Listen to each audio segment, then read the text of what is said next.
I don't know. I just I go with the flow really. I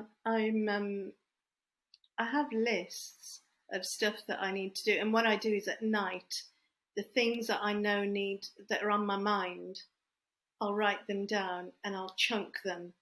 Right, so I have a chunk of like, including stuff for the home. Women and men differ in this way, I believe, and this is something that I talk about with young people. Is that and with other entrepreneurs, is especially with women entrepreneurs, is that men, like, I know this from my husband and me, the way we work, right? He has always been focused on his career separately and home separately, where you talk about the career ladder and climbing that career ladder, whereas women, it's more like a tree rather than a ladder, right? We climb a tree because we have lots of branches and we have to get up all of them. So we have the kids and we have the family and making sure everyone's happy, and then and the home, the house, and then our spiritual side and our and but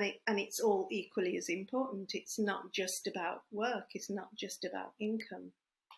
And I mean, the last year during the pandemic has, has tested us in different ways, hasn't it? And really tested those.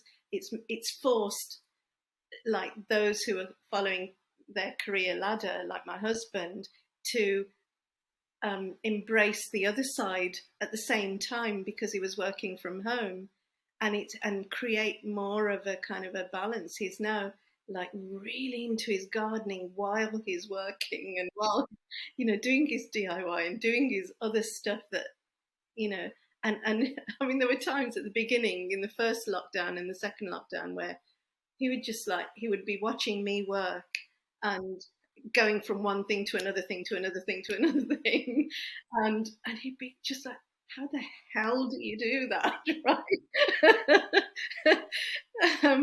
But I don't know. I think I have it. So I have to maintain a certain level of stress, I guess, and I need it to to keep me interested, if you know what I mean.